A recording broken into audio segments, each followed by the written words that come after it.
Hello, today's Bible study comes from Romans chapter 8, verses 31 and 32. What then shall we say in response to these things? If God is for us, who can be against us?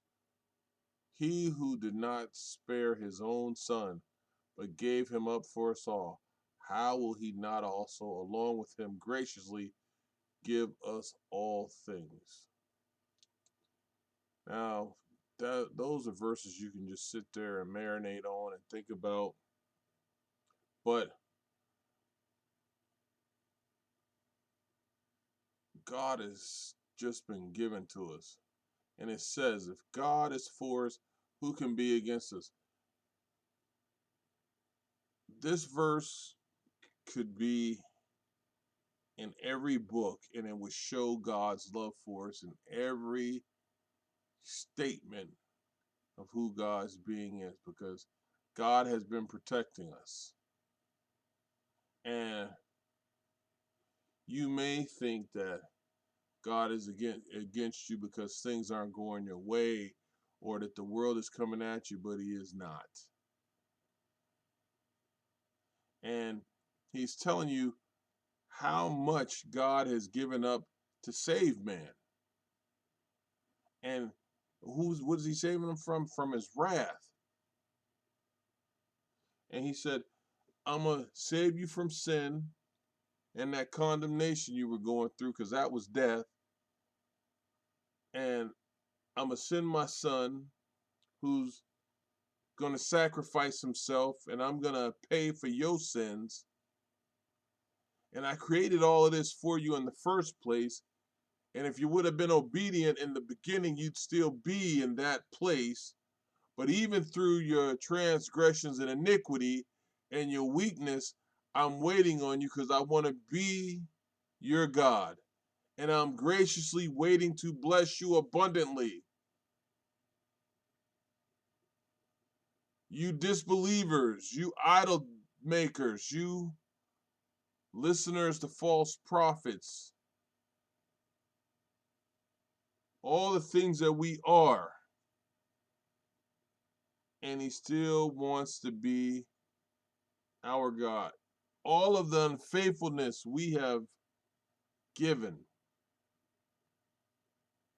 He still wants to be our God. And if the creator of everything and can go through all this forbearance, long suffering, and His kindness and gentleness and His grace and mercy, if He is for us, nothing can be against us truly. God is for us. Even though we failed Him, He is for us. And Paul is letting them know, even though you may be ignorant to the Lord, although you may be ignorant in your thoughts, He is for you. You haven't done much, but He is still for you. He's waiting on you.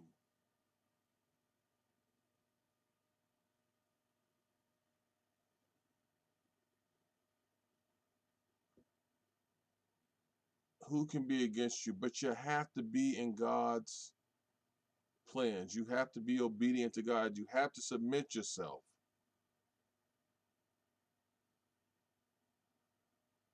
If a man has his own thoughts about God,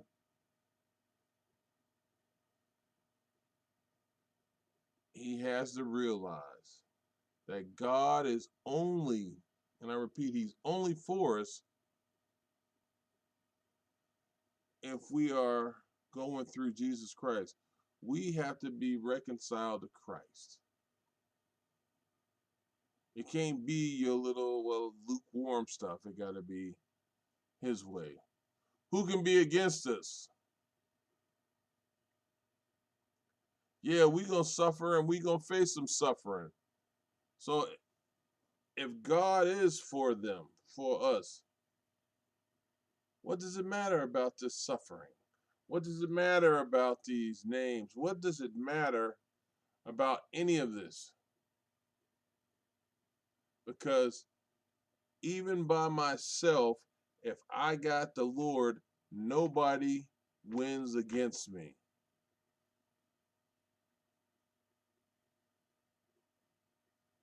We have to understand this. And you can't think God is with you when you are dealing with false prophets. You got to be in his word. If you're seeking wisdom, read his word. So it says, he who did not spare his own son, but delivered him up for us all, how shall he not with him also freely give us all things?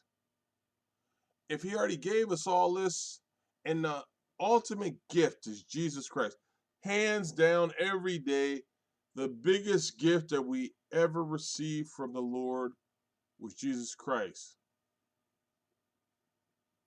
If Jesus is the top gift, why do you think that the ones underneath it he wouldn't give to us? As I said earlier, he wants to give to us. He's just waiting for us to be right. If you look at Jesus's abilities and what he did, it was because he was obedient and was doing right by the Father. And we have to follow the same footsteps. And yes, Jesus suffered, but he still did obedience unto the Father. Amen.